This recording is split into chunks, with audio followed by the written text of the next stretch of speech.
Como tantos outros negócios no Brasil, a rede, o Hospital Mater Dei, começou com o sonho de um empreendedor, com a idealização de um empreendedor. Mas como poucos negócios ainda no Brasil, a Mater Dei cresceu e continua em ampla expansão com a segunda geração da família à frente do comando dos negócios. Em 2021, a Mater Dei fez uma oferta na Bolsa Brasileira e ela foi avaliada em 6,4 bilhões de reais. Ganhou também muito, veio com essa abertura de capital, muito dinheiro para o caixa, que vai ajudar a companhia a cumprir seu plano aí de se tornar uma das maiores consolidadoras do mercado de saúde no Brasil. Para contar essa história inteira do passado, os momentos atuais, falar sobre a agitação desse mercado de saúde que anda tão em movimentação, em consolidação, e também sobre os planos do futuro, eu estou aqui com o CEO da companhia, o Dr. Henrique Salvador. Dr. Henrique, muito obrigada pela sua participação. Seja bem-vindo ao Do Zero ao Topo. De nada, Letícia. O prazer é todo meu. A honra estar aqui com vocês, né? A gente tem ouvido os episódios, né? E realmente têm sido muito importantes para a formação de muitos executivos e pessoas que se dedicam mesmo a empreender no Brasil. Com certeza, é aqui que a gente tira as lições, né, do que outros grandes empreendedores e empresários fizeram, como eles construíram seus negócios para levar aí para quem está começando. E então a gente sempre começa lá do início da história e eu vou pedir para o doutor contar sobre o seu pai. Onde foi que ele nasceu e cresceu? Como é que foi o início dessa jornada? O meu pai, né, o Dr. Salvador, como ele é conhecido, né, José Salvador Silva, ele é um jovem de 90 anos, vai fazer 91 anos agora, em 23 de agosto, né? E uma pessoa que sempre sonhou muito, mas com uma característica interessante. Ele sempre sonhou com a cabeça nas nuvens, mas os dois pés muito bem fincados no chão, né? Então, sempre planejou muito tudo aquilo que ele queria fazer, né? É curioso porque ele era filho já de um empreendedor, né? O pai dele era um tropeiro naquela época, ainda no interior de Minas Gerais, né? As pessoas que exerciam essa função, né? Tinham tropas de burro, né? E iam nos grandes centros, compravam os mantimentos e depois iam vendendo no varejo, nas fazendas e nos pequenos municípios e pequenos lugarejos, né? E o meu avô, que se chamava Pedro Sabino, pai do meu pai, cresceu profissionalmente, fez um pequeno patrimônio na época, né, muito voltado, né, e com muito esforço, né, ele tinha uma origem muito simples, né, e conseguiu então orientar, acredito eu, o meu pai, né, e algum dos seus irmãos, para a atividade mesmo de querer fazer algo novo, de querer empreender, né, e o meu pai foi um pouco desse caldo, né, a mãe dele era professora primária, né, e o alfabetizou na fazenda mesmo, né, ele nasceu numa cidade chamada Santana de Pirapama, no interior de Minas, né, próxima de Curvelo na época, e ele sempre quis ser médico e sempre quis ter um hospital, né, e aí ele começou a trabalhar e começou a ver se conseguia criar as condições para poder fazer com que esse sonho se realizasse. Ele trabalhou muito, né, foi para Belo Horizonte, começou trabalhando numa empresa chamada Sul América, né, na época como recepcionista, depois trabalhou no laboratório da Sul América e estudando medicina, formou-se na Universidade Federal de Minas Gerais em 1956, foi o orador da turma, né, sempre muito assim sonhador, sempre buscando algo novo também, de maneira muito criativa, né. Ele fez ginecologia obstetrícia.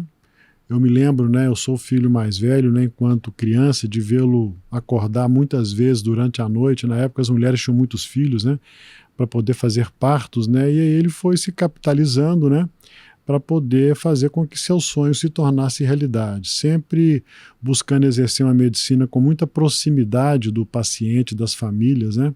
Ele foi constituindo uma rede de relacionamentos em virtude dessa característica da sua personalidade muito grande, né?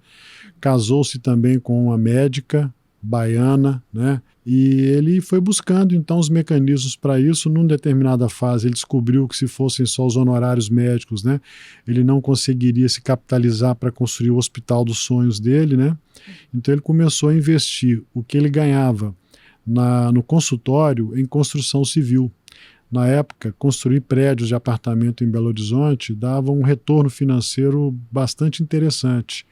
E ele começou a construir esses prédios, fazer uma base financeira para poder construir o Hospital Mater Dei, né?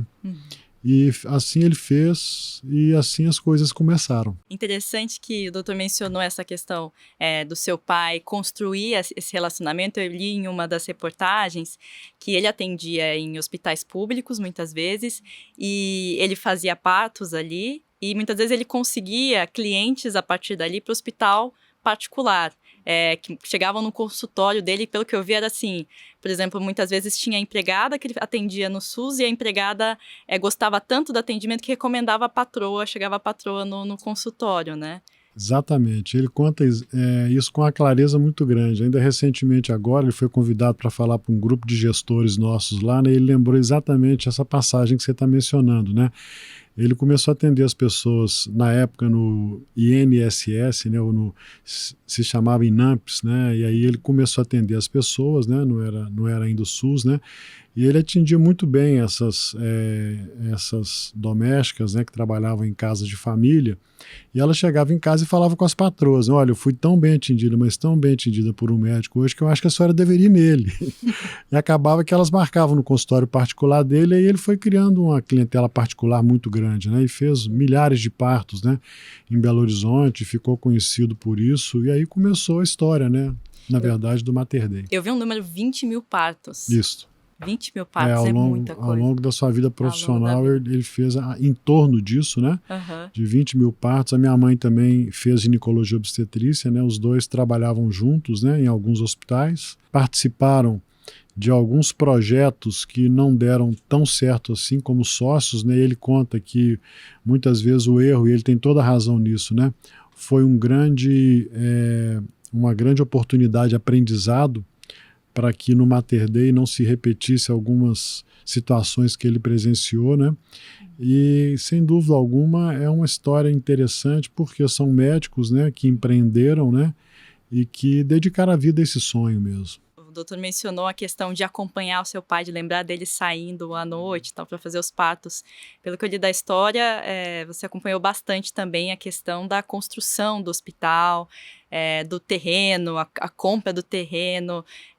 A senhora ainda era novo, mas estava lá, é isso? Como é que foi essa infância e essa adolescência vendo o sonho dos seus pais? Primeiro, assim, a nossa família, né, meu pai, minha mãe, os 4 filhos, né, nós sempre respiramos medicina, né, de manhã, de tarde, de noite, às vezes até sonhando de madrugada, né. E assim, tem uma coisa interessante, porque a mensagem que os dois passavam para nós filhos sempre foi uma mensagem muito positiva em relação à medicina e em relação ao hospital, né. Eu os via trabalhando muito, mas era um trabalho prazeroso, alguma coisa que eles se sentiam bem fazendo, apesar de muitas vezes ter o cansaço físico, mas tinha um sentimento, que eu acho que é um sentimento que acabou se impregnando muito na nossa família e no propósito da Rede Mater Dei, né, que é estar bem servindo, né. Eu tenho um cartão que o meu pai me entregou, eu tinha 16 anos, né, num avião nos Estados Unidos, quando eu fui fazer meu intercâmbio, né, que fala sobre a importância do servir, né. Eu plastifiquei esse cartãozinho, guardo ele comigo até hoje, né, porque eu acho que isso é um pouco do propósito, é um pouco do porquê que a Rede Mater Dei existe, né.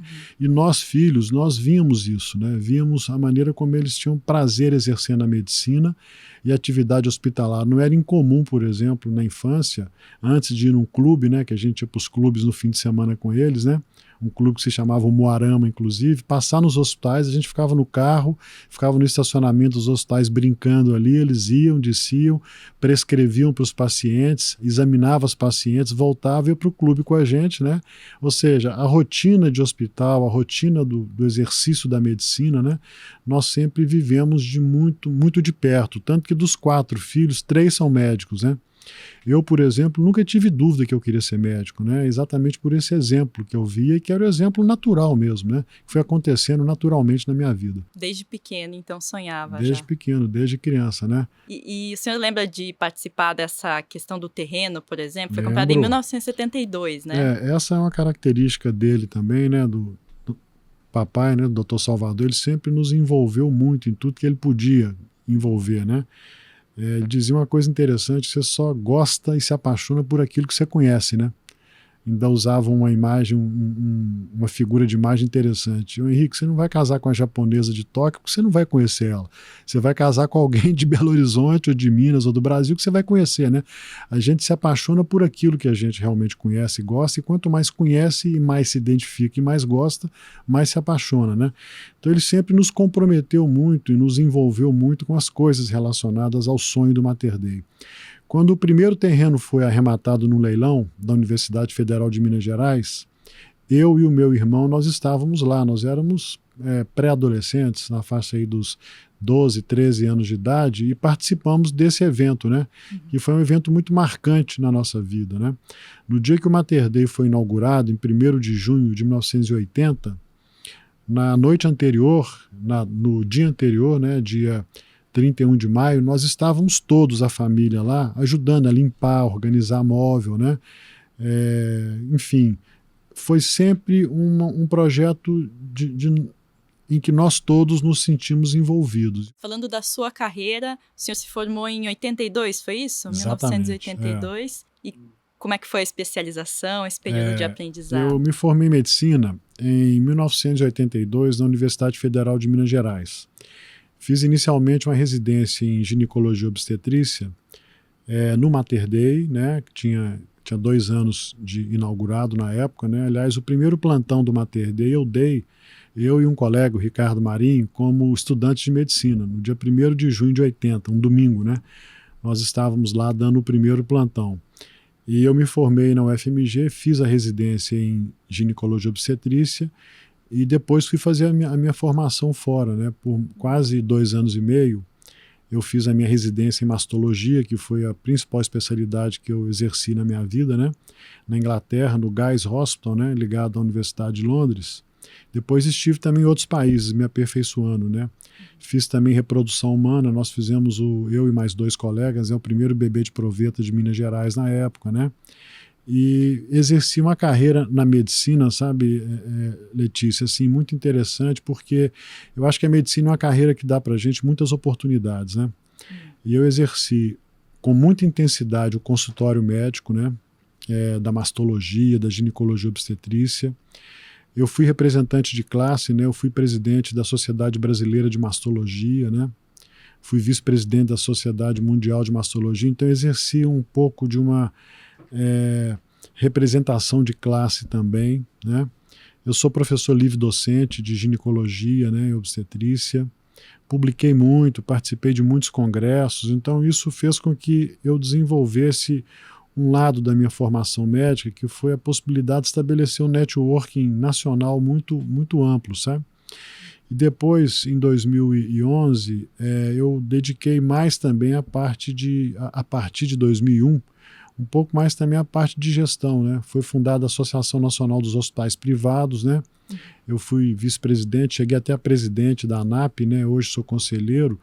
Então, isso foi muito importante até para esse momento que nós estamos vivendo agora, porque esses movimentos que eu fiz enquanto profissional, acabou que eles nacionalizaram um pouco a marca do Mater Dei, né? Porque a gente foi levando junto conosco, né, o projeto, aquilo que a gente queria que fosse ventilado também, né? Aquilo que a gente foi construindo junto, né? Foi levando, né? Eu gostei muito dessa história da questão da primeira criança de fertilização in vitro. Uhum. Foi em 89, isso, Exatamente. 1989. Como é que foi essa experiência e era fruto dos estudos, então, que o senhor e os seus colegas estavam fazendo? Como é isso, que era? na época a coisa era muito difícil, né? Porque você não tinha no Brasil naquele momento a possibilidade de ter acesso à tecnologia como a gente tem hoje, né? Então eu fui para a Alemanha, um colega, o Ricardo, foi para a Inglaterra, o outro, o Walter, foi para a França, né? Cada um de nós na mesma época, né? Procurando se especializar.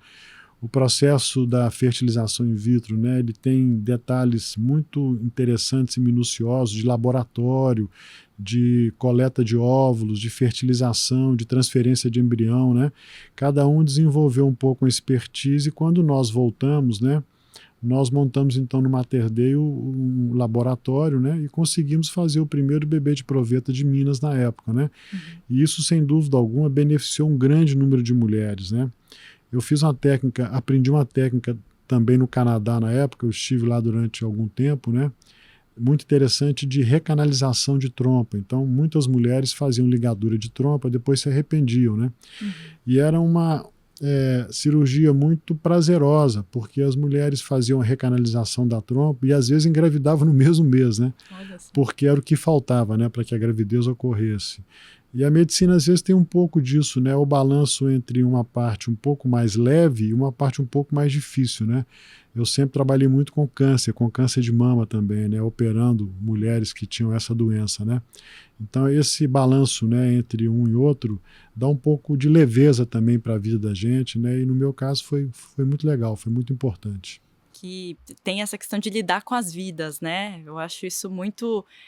fico pensando como é no pessoal e o que tem que fazer para conseguir ter esse equilíbrio e entender ali que tratando com vidas, mas também, ao mesmo tempo, tem que manter uma distância para não se envolver nas histórias. Como é isso? Uma coisa que eu sempre procurei desenvolver muito foi o autoconhecimento, sabe? Que eu acho que quando a gente se conhece melhor, você tem chance de, inclusive, ajudar os outros mais, né? E acho que isso foi muito importante ao longo da minha vida, sabe? Então, assim, conhecer quais eram os meus pontos que eu precisava desenvolver mais, os pontos fortes que eu tinha também, né? E principalmente em relação a essa questão do atender, né? De estar próximo das pessoas, eu acho que a disponibilidade talvez seja um dos requisitos mais importantes, sabe? Às vezes o médico ele é uma sumidade, ele é muito bom tecnicamente, mas ele não consegue se colocar à disposição das pessoas no momento que elas precisam. E aí eu faço um paralelo até com o hospital também, sabe? Quem representa o hospital, e eu acho que cada organização tem uma cultura diferente, né? A cultura do Mater Dei sempre passou pela disponibilidade, pela humanização, né? Pelo atendimento diferenciado, personalizado, né? Eu acho que esse aspecto aí também sempre foi um DNA, né, na minha atividade, sempre foi um diferencial, eu acho, na minha atividade profissional, né? O meu celular está sempre à disposição dos pacientes, se liga alguém no hospital querendo acesso à direção, acesso a mim mesmo, né? Tem sem nenhum problema, nunca houve nenhum bloqueio para que isso ocorresse, sabe? Então, assim, eu acho que essas características que o Mater Dei foi desenvolvendo e que tem muito a ver com a origem, né? Com a maneira como meu pai, como nós da segunda geração e agora os da terceira também, né, geração se colocam, eu acho que essa questão ela é um grande diferencial que o Mater Dei, inclusive nesse momento de expansão, não pode perder. Falando desse processo, até que envolve a profissionalização e a questão de ter mais gente do mercado também na empresa, mas tudo começou com a profissionalização da gestão familiar, né? Porque é ali que começa. E esse processo, pelo que eu li, começou lá em 1995. Foi isso? Conta pra gente como é que foi que o seu pai, na época, né, o Dr. Salvador, teve o primeiro insight, ali, a primeira ideia de que precisava profissionalizar mesmo as coisas. Na verdade, o projeto, a filosofia, o sonho foi dando certo, né? Então, em 80, nós inauguramos o Bloco 1 do Mater Dei Santo Agostinho. Depois, em meados de 95, o posicionamento estratégico, né, começou a dar certo. E quando eu digo posicionamento estratégico, eu estou me referindo ao seguinte: o Mater Dei nasceu, por exemplo, se atender SUS na época, né? E ninguém acreditava que ia dar certo, né? Ou seja, em cada fase tem dificuldades no projeto e ao longo da trajetória que a gente pode até conversar sobre alguma delas, né? E as coisas foram dando certo. E aí, em 95, percebendo que o hospital estava crescendo, que seria necessário uma estruturação melhor da gestão, o Dr. Salvador, então, se aproximou, eu acho, de um ícone, sabe, de Minas Gerais, que hoje é um patrimônio do Brasil, que é a Fundação Dom Cabral, que eu até sou conselheiro da Fundação Dom Cabral há muitos anos já, dada essa proximidade, né, entre Mater Dei e a Fundação. E todo o nosso modelo de gestão, toda a estruturação de gestão do Mater Dei nasceu ali. Nasceu num grupo muito interessante que se chamava PAEX, o PAEX 1, que era Parceiros para Excelência. E ali nós tivemos a oportunidade de conviver com muitos empresários de segmentos diferentes e aprender uns com os outros, né? Era quase que um benchmark contínuo e ao vivo que a gente tinha, né? E discutindo também problemas comuns, soluções que um encontrava, que o outro encontrava, né? E aí ali começou uma estruturação, vamos dizer, mais profissional da gestão da rede Mater Dei. Em 2000 nós inauguramos o bloco 2 do Mater Dei Santo Agostinho, né? E aí tem várias fases de crescimento aí a partir de então. Que vai passando e por essa profissionalização de entender também o papel dos familiares, né? Isto. Nessa fase mesmo, um dos projetos que foi desenvolvido foi a estruturação da sucessão na família, né? Nós, com o apoio de uma consultora, da Dom Cabral também, a Elismar Álvares, né? Que hoje continua nos assessorando, inclusive, né? Nós, depois disso, de 2011, nós formamos um conselho de administração, um conselho de família, né? E Elismar sempre do nosso lado, nos apoiando, né? E foi feita uma carta de intenções, que inclusive está registrada em cartório, para poder regular a entrada de familiares a partir da terceira geração no negócio, né? Então, primeiro, nós somos 4 filhos, como eu já mencionei, né? Apenas um filho de cada um de nós pode vir a ter cargo dirigente, enquanto dirigente na rede Mater Dei, né? Um filho meu, um filho do Renato, um outro da Maria Norma e um outro da Márcia, né? E para que sejam diretores tem que passar por um processo estruturado. O que é isso, né? Tem que fazer uma faculdade que seja compatível com o negócio, né? Segundo, tem que trabalhar num hospital ou numa instituição de saúde maior ou igual à nossa, né? Durante no mínimo 2, 3 anos, né? Depois precisa de trabalhar dentro da própria rede Mater Dei, né? E se diferenciar, se destacar de alguma maneira, né? E depois fazer um MBA numa das principais escolas de negócio do mundo, né? Então, o José Henrique, meu filho, por exemplo, ele se formou na INSPER aqui, né, em São Paulo, em administração. Depois ele trabalhou aqui no Sírio-Libanês, no Einstein e no DASA durante 3 anos. Trabalhou conosco e foi para Colômbia, fez o MBA de 2 anos em Colômbia, né? O Felipe, filho da Maria Norma, passou por um processo semelhante, fez um MBA na London Business, né? Em Londres. A Renata também, filha do Renato, meu irmão, fez um processo semelhante, né? E fez o MBA também em Boston, na Ruth. E agora a Lara, filha da Márcia, né? Está trabalhando aqui em São Paulo também e depois vai fazer um MBA agora esse ano ainda fora. E é curioso porque cada um foi se ajustando dentro do negócio, né? O Zé Henrique é diretor de operações da rede, a Renata é diretora comercial, o Felipe é diretor médico, né? E a gente foi também trazendo, né, e percebendo que alguns executivos estavam crescendo e se destacando muito. O Fábio, por exemplo, que é o Fábio Mascarenhas Silva, que é o nosso diretor financeiro, o Fábio começou na rede como auxiliar de escritório. Hoje ele é o diretor financeiro, um jovem de 40 anos, né, que é super importante, né? E curiosidade, né? Foi simples na questão de, filhos, e aí tem que decidir que é só um deles que vai continuar. Foi uma vocação natural, cada um acabou se destacando em uma das famílias, ou realmente foi um processo de escolha? Eu acho assim, no meu núcleo, por exemplo, foi uma escolha muito natural e foi conduzida até pelos 3 mesmo. Eu tenho 3 filhos, né? Eu tenho uma filha, que é a Júlia, por exemplo, que começou a experimentar um pouco a questão de hospital, inclusive trabalhou aqui no São Luís na época, durante 1 ano e meio, e falou: pai, não é isso que eu quero para minha vida não, eu quero mexer com moda. E ela foi para Marangoni, Milão, fez um MBA lá, voltou e hoje ela é empreendedora. A outra, Ana, minha filha, por exemplo, se dedica à medicina mesmo, ela formou em medicina, é ginecologista, mastologista, né? Tá super feliz, satisfeita, tá com 31 anos, né? A Júlia tem 33. E o Zé Henrique resolveu seguir a carreira, né, de gestor, sempre quis, nunca teve dúvida disso, né? E da mesma maneira nos outros núcleos, acho que isso naturalmente foi acontecendo, né? Não houve nunca nenhum conflito na decisão de quem seria, né? Porque uma outra mensagem interessante, quando você define e delimita um pouco também o número de membros, né, da família a participar, é que você estimula os outros, né, que não vão participar diretamente, a seguir a sua vocação, né? A também buscar novos caminhos, né? E aqueles que realmente têm a ver com o que eles querem, né? E agora eu queria discutir um pouco a sua construção como gestor, né? Que, pelo que a gente falou aqui, começou a partir dos anos 2000, foi isso? Como é que foi?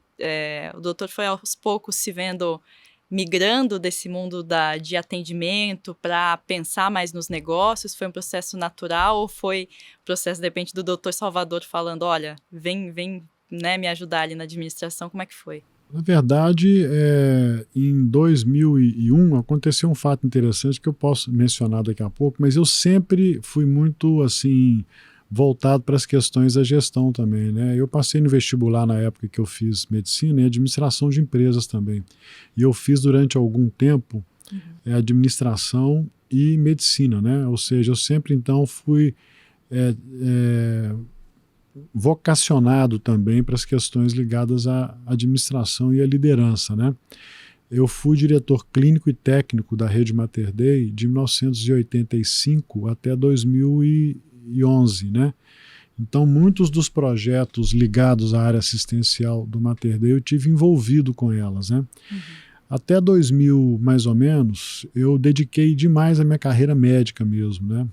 Eu lembro, isso aconteceu depois também na gestão, né? Eu atendia consultório até 6 horas da tarde, corria para o aeroporto para ir para o Rio de Janeiro, eu era o presidente da Sociedade Brasileira de Mastologia, para dedicar à sociedade, né, na sexta-feira, de 15 em 15 dias. Então, eu sempre trabalhei muito, né, mas na primeira fase da minha carreira eu dediquei muitas questões da medicina e secundariamente as questões de gestão, até porque o Mater Dei não era muito grande, né, e na época não era necessário. Depois, na medida em que as coisas foram também crescendo, né, em 2001 aconteceu um fato muito interessante, que foi a fundação da Associação Nacional de Hospitais Privados, a ANAP, né? E aí eu ingressei no grupo que discutiu a fundação da sociedade, que formatou, na verdade, né, essa associação, né? Nós éramos 6 ou 7 representantes de hospitais distintos no Brasil e fui, na época, designado para ser o vice-presidente de ensino e pesquisa. E aí eu construí, junto com outros colegas, né, um modelo de gestão assistencial, de gestão clínica, que inclusive motivou a edição de um livro, sabe? Gestão de corpo clínico, a experiência dos hospitais da ANAP, né? E na época nós tínhamos encontros de diretores médicos dos hospitais, né? De grupos técnicos, mas muito voltado para um negócio, sabe? Não era muito a questão do ensino e pesquisa enquanto ciência pura, era ciência aplicada mesmo, de que maneira que a gente podia usar todo aquele conhecimento que roda nas organizações hospitalares e transformar aquilo num diferencial em favor dos hospitais e médicos, né? E aquilo me ensinou muito e assim permitiu um nível de relacionamento com pessoas que me ensinaram e que até hoje eu tenho como grandes amigos, sabe? Então foi uma segunda fase da minha carreira que eu continuei exercendo a medicina, né? Operando muito cedo, atendendo consultório até mais tarde, né? Porque sempre, sem dúvida alguma, a medicina sempre foi uma paixão na minha vida, né? E dedicando também às questões de gestão, né? Então é sempre uma carreira assim, de médico, de gestor, de empreendedor, né? Um pouco de professor também, que eu sou professor livre docente, né? Uma carreira bastante diversa e eclética, né? Costumo dizer, viu, Letícia, que eu tenho o vírus da inquietude, sabe? Ou seja, a gente está sempre procurando sair da zona de conforto, né, para fazer coisas novas, né? E como é que faz para equilibrar todos esses pratos, né? Porque a gente tem falado muito hoje, nos dias atuais também, se fala muito em exaustão, em burnout, em todos os processos que trabalhar demais e ter funções demais pode acarretar. Em algum momento, essa questão da saúde mental foi um problema ou era tudo muito bem organizado ali, os pratinhos? Eu te falei há pouco, né, que eu sempre investi muito no autoconhecimento, né? E tem uma questão que eu acho que é fundamental nessa história toda, que é o querer, sabe? Que é o desejo, né?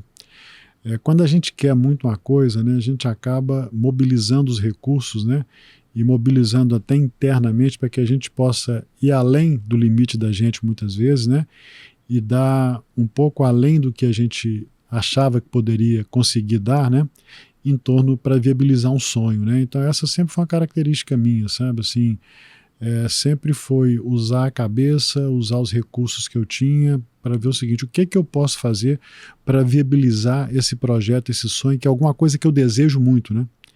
Mas eu acho que a base de tudo é o sentimento de querer realizar, de querer fazer.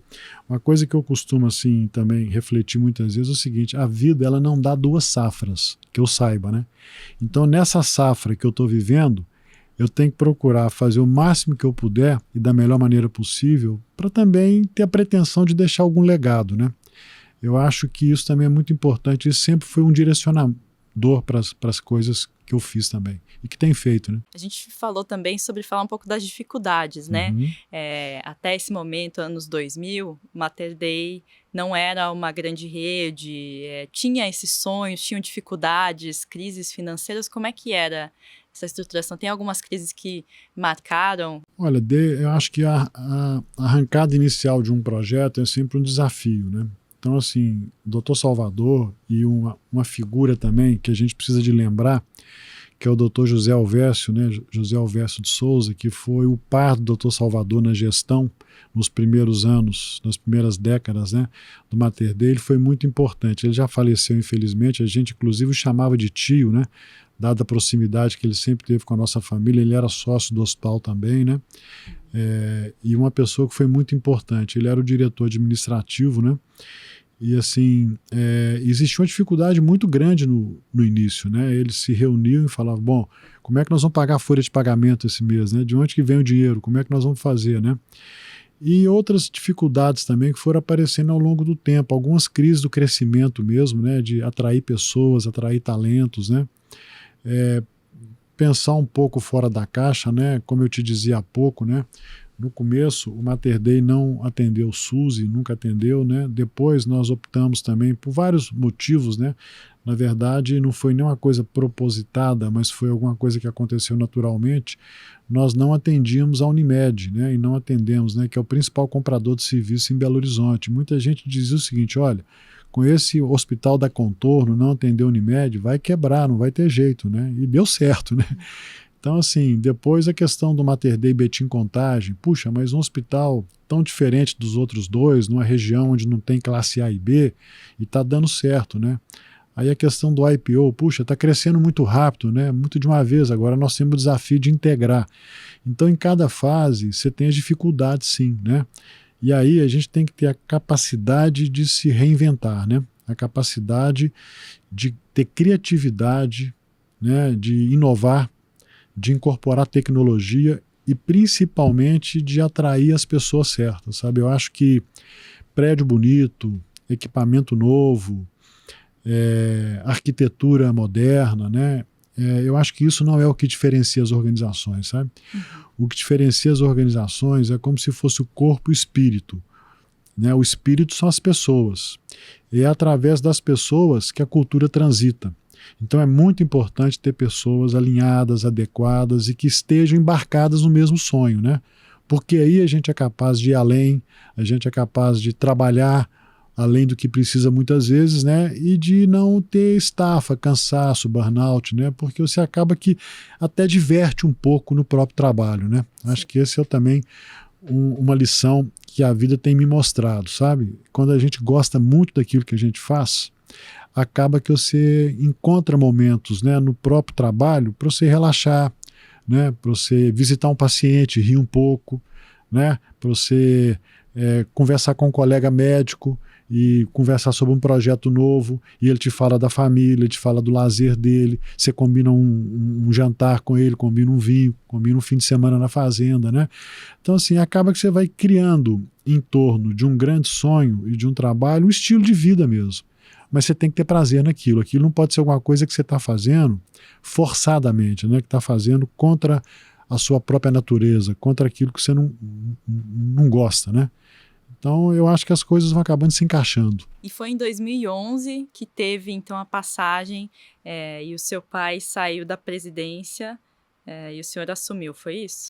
Quando ele fez 80 anos, né, ele definiu que ele faria uma sucessão, né, da primeira para a segunda geração, né? E foi muito curioso porque foi um processo tranquilo, né? Um processo onde não houve questionamentos maiores, né? Tanto que nós quatro, né, irmãos, nos damos muito bem, né? O Renato, por exemplo, que é engenheiro, que não participa da gestão diretamente, é conselheiro, né? Então, esse movimento foi um movimento muito interessante porque nós avançamos ainda mais num aspecto importante que eu acho que as organizações precisam ter hoje, que é uma governança madura, né? Então, nós fundamos um conselho, na época, consultivo, depois virou um conselho de administração, sempre com membros independentes. Hoje somos 10 conselheiros, 5 são independentes, né? E como é que foi para o senhor assumir, né, os negócios? Foi uma passagem... Não foi fácil, não. Na época, eu estava acabando a minha gestão como presidente da ANAP, sabe? Da Associação Nacional de Hospitais Privados, né? Que também não foi um desafio simples, né? Até hoje eu sou o único não paulista que presidiu a ANAP, né? E aí eu tinha uma figura muito forte do meu pai, né? Fundador, uma pessoa muito respeitada, muito diferenciada, né? E ao mesmo tempo eu precisava de assumir um negócio que eu tinha certeza que eu precisava de também imprimir o meu estilo, né? Que é diferente do dele, as pessoas não são iguais, né? E aí foi muito bom porque como a gente se ama muito, se gosta muito, eu e ele, né? Nós conseguimos estabelecer áreas de atuação de tal maneira em que ele conseguisse se sentir importante para a Rede Mater Dei e que também eu pudesse fazer aquilo que eu achava que precisava de ser feito, né? E um marco importante foi a construção do Mater Dei da Contorno. Ele sempre gostou de construção, como eu te falei lá atrás, né? Ele pegou os recursos que ele ganhava na medicina para construir o Hospital Mater Dei Santo Agostinho, que foi o primeiro.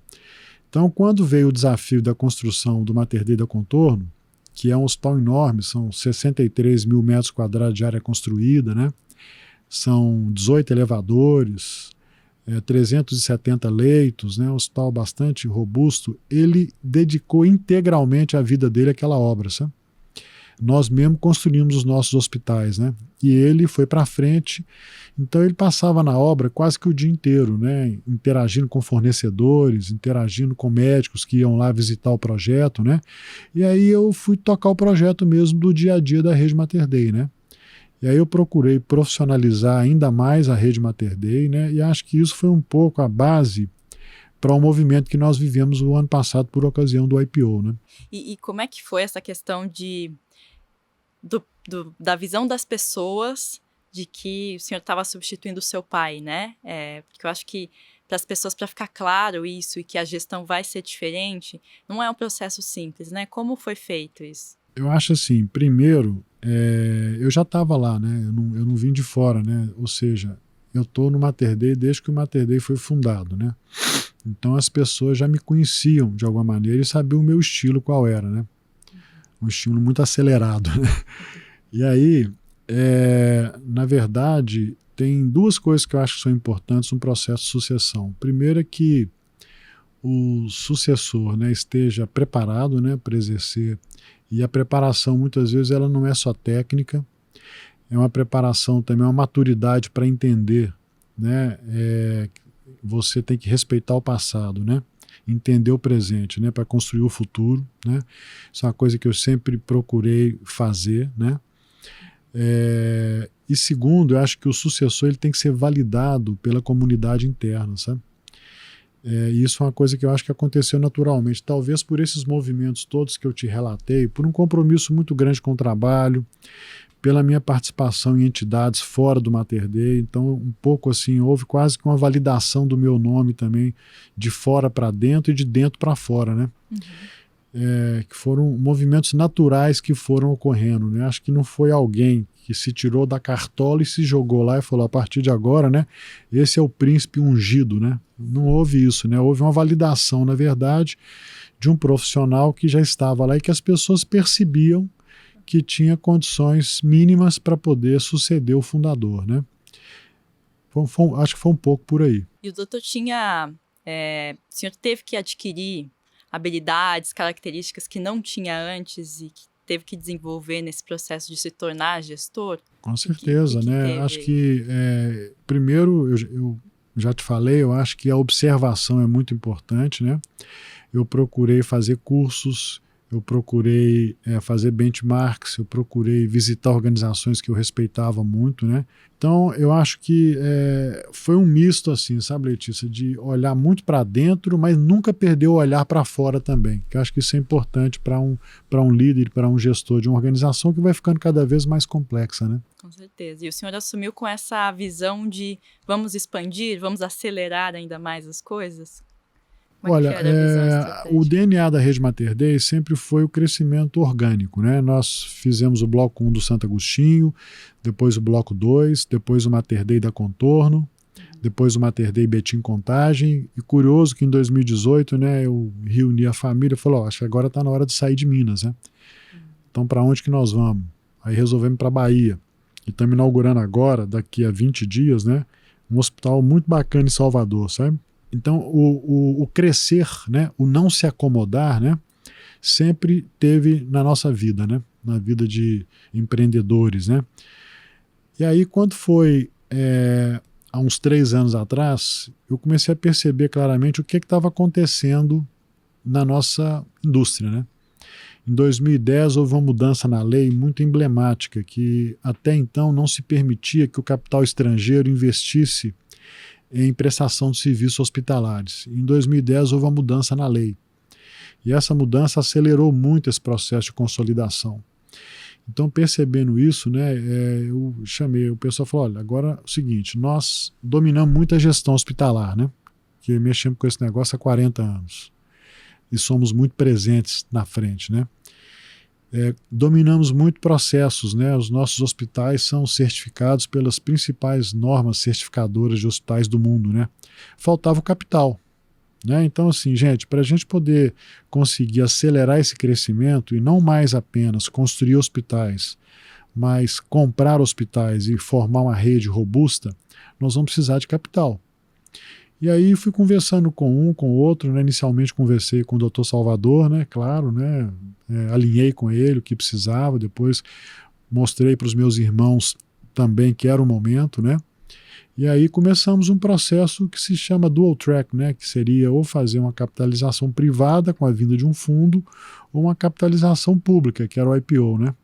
E começamos a estruturar o Mater Dei para aquele momento. Então foi todo um processo que demorou aí em torno de 2 anos, 2 anos e meio, né, para que a gente pudesse atravessar a ponte, né, e fazer o IPO, né. Agora, a abertura de capital, então, aconteceu em abril de 2021. 14 de abril. 14 de abril, vocês levantaram 1,4 bilhão de reais. E essa avaliação que eu mencionei no começo de 6,4 bi. Só que também não foi tudo simples, né? Mercado financeiro tumultuado, investidor externo não olhando muito para o Brasil naquele momento.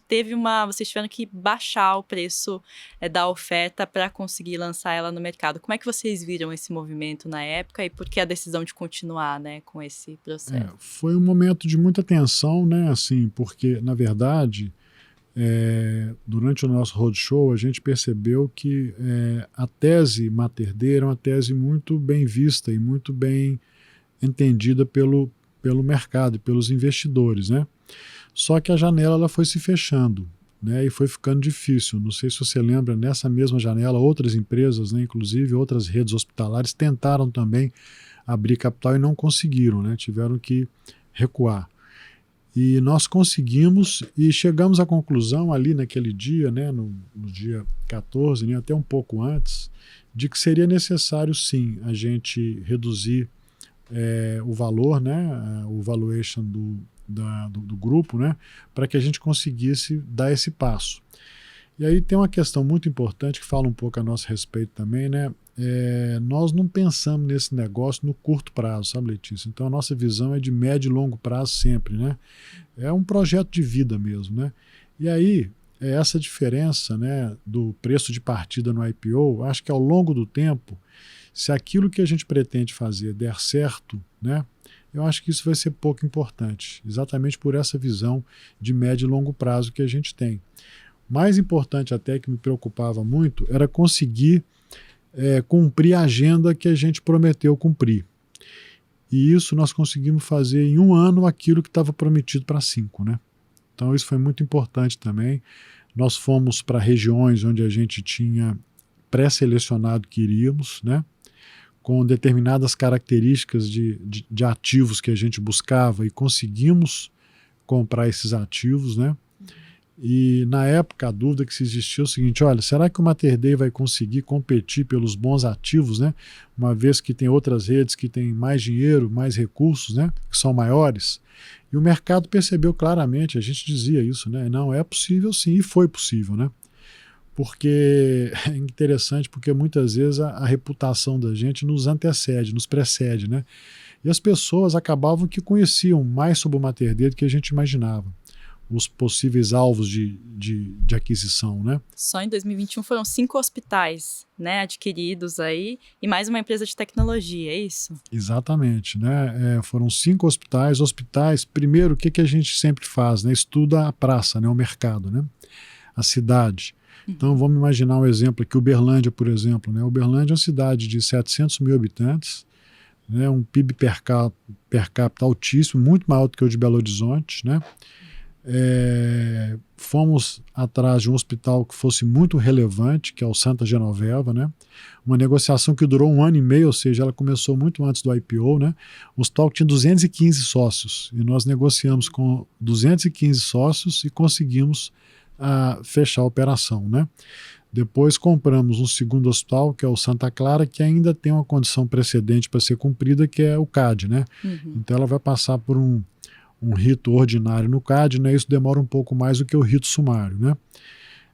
E para todos os lugares onde a gente foi, a gente estudou primeiro a cidade, o potencial, a área de influência, e depois se aquele hospital era um hospital relevante para aquela comunidade e se os valores que até então tinham trazido aquele hospital para aquela região eram semelhantes minimamente aos nossos, né? A gente costuma dizer, assim, uma figura que todo mundo conhece, né? Água e óleo não se misturam, né? Mas tipos diferentes de óleo acabam se misturando em algum momento, né? Então, assim, a gente segue um pouco isso, né? Porque aí vem um grande desafio agora, que são as integrações, né? E aí nós levamos pessoas, âncoras importantes para cada um desses projetos e a coisa tem ido bem. Tem esse processo aí, né? 2022 vocês estão focados principalmente em digerir essas aquisições, de integrar as coisas? Qual que é o foco? Exatamente, nós estamos muito focados em trazer esses hospitais, né? Para um ritmo que é o ritmo que trouxe a rede Mater Dei até aqui, né? Então integrar. Nós temos uma equipe de integração que inclusive é coordenada pelo José Henrique, né, que é o diretor de operações, né? São pessoas que têm o DNA da rede, mas também são pessoas que estão vindo de fora para poder cumprir essa agenda, né? Na primeira integração grande, que foi o Porto Dias, nós trouxemos inclusive um terceiro, que foi a Integration, né, para nos ajudar, né? E nas outras integrações também que estão em curso, a gente tem pessoas focadas, né, principalmente para gerar chamadas sinergias, né, que não são apenas as sinergias econômico-financeiras, né, mas são outras sinergias que existem na relação com operadoras, né, na relação com modelos de atenção ao paciente, linhas de cuidado, modelo assistencial. Então tem muitas oportunidades que nós temos identificado, algumas até que nos surpreendem às vezes, né? Sinergias até cruzadas, né? Quando você tem um corporativo mais forte que circula pelas unidades, você começa a entender que uma unidade faz melhor, desempenha melhor uma ação, um processo, que você está com problema na outra unidade. Então você acaba trazendo aquele profissional daquela unidade para compartilhar a experiência com o outro, né? Então você gera um ciclo e um movimento virtuoso muito interessante. E essa é uma grande força, eu acho, que vai se constituir na rede Mater Dei. Ao invés da gente ser um amontoado de unidades, um amontoado de hospitais, a gente quer ser alguma coisa que faça sentido, sabe? Que tenha uma cultura semelhante, que tenha um posicionamento semelhante, que valorize o que precisa de ser valorizado na atividade médica hospitalar de uma maneira semelhante, e as coisas têm caminhado bem. Vamos falar um pouco desse setor também, que como o senhor mencionou, até tem muitas concorrentes, tem muitas aquisições acontecendo, muita consolidação, e a gente vê também consolidações mais voltadas para verticalizar as operações, né? Então, redes hospitalares comprando planos de saúde, Por que a Mater Dei não segue esse caminho, né? Qual que é a visão de vocês nessa questão da consolidação aí vertical e horizontal das coisas? Eu acho assim, o primeiro ponto é que os recursos são limitados, né? Eles não são ilimitados, e acho que na vida a gente tem que escolher o que a gente quer ser, né? Quando a gente pode escolher, a gente tem que procurar escolher na medida do possível aquilo que a gente quer ser, né? E a opção da rede Mater Dei foi por ser uma rede prestadora de serviços de mercado, né?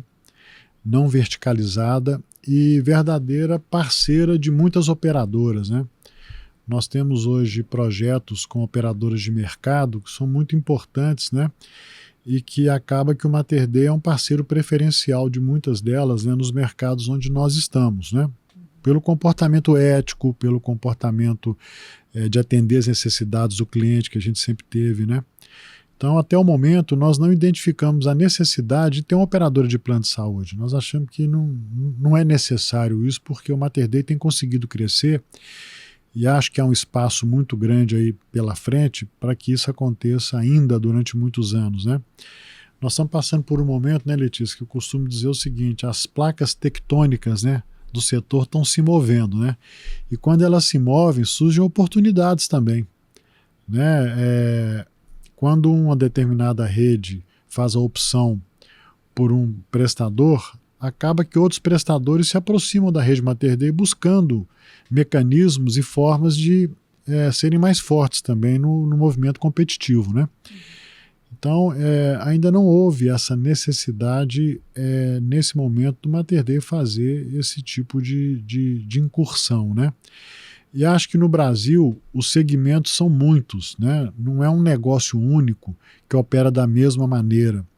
E vai ter sim lugar para as operadoras verticalizadas, mas vai ter lugar também para redes hospitalares autônomas, né, e de mercado, como é o caso da rede Mater Dei, e que queiram diferenciar os serviços e focar muito na excelência da qualidade assistencial e na segurança do paciente, sabe? E isso é o que a gente tem buscado. E nesse cenário de consolidação que a gente está vivendo, tem espaço para todo mundo que está nesse jogo de aquisições, de fazer as aquisições, ou as competições acabam, né, sendo pelos mesmos ativos? Como é que o senhor vê o futuro, né? O futuro é ter uma, duas redes campeões ou ter vários players mesmo? Olha, se você for observar o que já aconteceu em outros países, né, Estados Unidos, na Europa mesmo, em muitos países, né, e num país como o Brasil, que tem mais de 4.500 hospitais privados hoje, muitos pequenos, eu acho que vai haver espaço para algumas redes hospitalares consolidadoras. Eu não sei se vão ser 5, se vão ser 10, né? Eu não sei quantas vão ser, mas eu acho que há espaço sim, né? Cada uma vai ter o seu posicionamento, cada uma vai ter o seu DNA, cada uma vai buscar o seu caminho, né? O nosso está muito claro para a gente, né? Que é esse da humanização, da diferenciação, do investimento em pessoas. Então esse diferencial do Mater Dei, eu acho que a gente não pode perder, e acho que dessas 5, 10, 15 redes que possam existir, cada um vai ter que buscar o seu caminho, né? E o nosso vai ser um pouco por aí. E a gente fala muito também nesse setor, tem muitas startups entrando, as chamadas health techs aí, causando disrupção nesse setor. O senhor enxerga elas no futuro operando de maneira autônoma, né? Como a gente vê, por exemplo, no setor de fintechs, a gente tem hoje empresas que nasceram como fintechs pequenas, como Nubank e afins, que se tornaram players importantes no mercado. Há espaço para isso num setor como o de saúde, ou a tendência é que elas sejam adquiridas por... Não, eu acho que há, por exemplo, operadoras digitais hoje, né, que já estão, inclusive, iniciando e crescendo no Brasil, né? Mas, sob o aspecto da visão de uma rede hospitalar, eu vejo que a tecnologia vai ser sempre um fenômeno integrativo, né? Integrador, vamos dizer, de sistemas, né? Então, acho que a razão pela qual a Mater Dei adquiriu ações da A3 Data foi exatamente para procurar suportar esse nosso movimento. Então, nós estamos lá. A A3 Data hoje ela faz análise de dados, né, com muito maior velocidade e acuracidade para a rede Mater Dei. A A3 Data hoje ela tem sido parceira nossa, né, na construção de produtos diferenciados para aumentar a competitividade das nossas operadoras parceiras, né? Produtos com porta de entrada regulada, com rede restrita de atendimento, né? E tudo baseado em inteligência artificial, na análise de um perfil de utilização dos pacientes de uma determinada carteira, né? Nos últimos 5 anos. Então, no nosso modo de entender, para uma rede hospitalar, a tecnologia vai ter esse papel de acelerar, de dar uma acuracidade maior naquilo que a gente analisa e de aumentar a competitividade da rede, né? De integrar sistemas mesmo, né? Agora, acho que vai haver espaço também para algumas startups que vão ter vida própria. As operadoras digitais mesmo são o maior exemplo disso, né? Bom, a gente falou de bastante coisa aqui, é uma história de Mater Dei aí de mais de 40 anos, né? Eu queria entender, a gente falou muito dessa questão dos valores da empresa. O que nesses 40 anos, na sua visão, aí não cabe mais, a Mater Dei mudou completamente, e o que continua lá desde o dia 1 que o seu pai iniciou o negócio e que o Dr. Salvador começou e se mantém? Tem espaço ainda para essas coisas lá do dia 1 num mundo tão diferente, tão tecnológico? Tá, então, Letícia, eu acho assim, né? A gente nunca pode esquecer de uma coisa, né? Para que a gente existe, né? Eu vejo muitas vezes que as organizações se distanciam da sua mais genuína razão de existir, né? E eu acho que isso é uma coisa que o Mater Dei nunca vai poder se distanciar. Hospital e médico existe para atender pessoas, né? Para cuidar da saúde das pessoas, né? O resto, resultado econômico financeiro, imagem, tecnologia, equipamento hospitalar, prédio hospitalar, ele tem que ser um instrumento a serviço disso, né? Então, assim, no dia 0, o que norteou a cabeça do Dr. Salvador para poder fundar o Mater Dei foi isso. Eu quero alguma coisa que seja diferenciada e que o paciente esteja efetivamente no centro do cuidado, que ele seja a razão de existir desse negócio, né? O resto, investimento em gestão e todos esses outros atributos que eu disse, eles têm que existir em virtude disso. Agora, o que não existe mais, né? Nós estamos migrando de um mundo analógico para um mundo digital, não tem a menor dúvida disso, né? Então, a gente tem que ter também a capacidade de migrar e sair da comodidade, muitas vezes, de um pensamento mais analógico, de uma atuação mais analógica, para um pensamento e uma atuação mais digital. A gente também, uma outra mudança importante é porque o Mater Dei sempre foi uma rede muito local, né? Nós atuávamos em Belo Horizonte, depois em Betim, e agora estamos tendo uma atuação mais nacional. Guimarães Rosa dizia que Minas são muitas, né? Mas o Brasil também são muitos, né? E esse regionalismo do Brasil precisa de ser respeitado, né? A gente precisa de entender qual que é a cultura local, levar a cultura do Mater Dei e ter a capacidade de fazer um alinhamento tirando o que tem de bom de um e de outro, né? A pior coisa que pode existir nesse movimento que o Mater Dei está fazendo é o sentimento de colonizado e colonizador, né? Dizer o seguinte, puxa, nós já estamos sendo vendidos, ainda vem uma turma lá de Minas Gerais para cá e acha que tudo que a gente tem aqui, né, não serve, né, querendo empurrar a goela abaixo, uma série de processos, de mecanismos que a gente não aprendeu como é que era isso, né? Então nós temos tido um cuidado muito grande na integração para ter a firmeza necessária para fazer o shift, para fazer a virada, mas ao mesmo tempo respeitando os relacionamentos e respeitando a cultura local. Eu acho que esse é um desafio grande que existe, né? Então são muitos cuidados que se tem que ter, mas com o objetivo final de fazer isso virar alguma coisa que gere valor mesmo, né? E essas mudanças todas também mudaram a sua rotina, né? Muito. A gente estava conversando antes aqui que até pouco tempo o doutor ainda operava e hoje em dia não tem mais tempo para isso. Eu exerci a medicina com muita intensidade até dezembro do ano passado, né? Aí eu cheguei à conclusão que esse ciclo na minha vida precisava também de se encerrar, porque outro ciclo igualmente prazeroso, né, igualmente importante se abriu, né? Que é esse que nós estamos conversando aqui a respeito dele, e eu tenho dedicado toda a minha energia, todo o meu tempo, né, para esse momento que a Rede Mater Dei tem vivido. A gente fala muito de livros. Eu sei que seu pai, por exemplo, o Dr. Salvador, é conhecido aí até por espalhar livros para a família, netos e tudo mais. Tem livros que ajudaram na sua trajetória, na sua formação como gestor, como profissional que o senhor indicaria para quem está nos assistindo, nos ouvindo? Tem um livro muito interessante que é de um autor chamado Adizes, né, que é o Ciclo de Vida das Organizações, né? Eu acho que esse livro ele deveria ser lido por todo mundo, porque ele fala exatamente sobre fases, né, que a organização passa, e o Mater Dei viveu isso muito intensamente, né, e também o que pode ser feito para a gente não necessariamente estagnar ou cair numa dessas fases e não declinar, né. Esse é um livro que me marcou muito, principalmente como um sinal de alerta para aquilo e para os cuidados que a gente precisava de ter para esse momento. E muitos dos movimentos que nós fizemos, né, nos últimos anos tem a ver um pouco com esse livro, sabe? Um outro livro também é a Estratégia Focada no Lucro, né, que também fala sobre a importância, né, de no final do dia, né, as organizações darem resultado. A gente costuma dizer uma coisa lá no Mater Dei interessante também, que é o seguinte, sabe? Como nós não temos nenhuma fundação por trás do Mater Dei, né? Não somos filantrópicos, né? A gente sempre diz para as nossas comunidades lá o seguinte, a gente tem que ter muito cuidado, porque se esse negócio aqui der errado é com nós mesmos, né? Não tem outro para correr e acudir não, né? Então, na verdade, essa preocupação com resultados nas diversas dimensões, né? E aí não é só no resultado econômico-financeiro, não.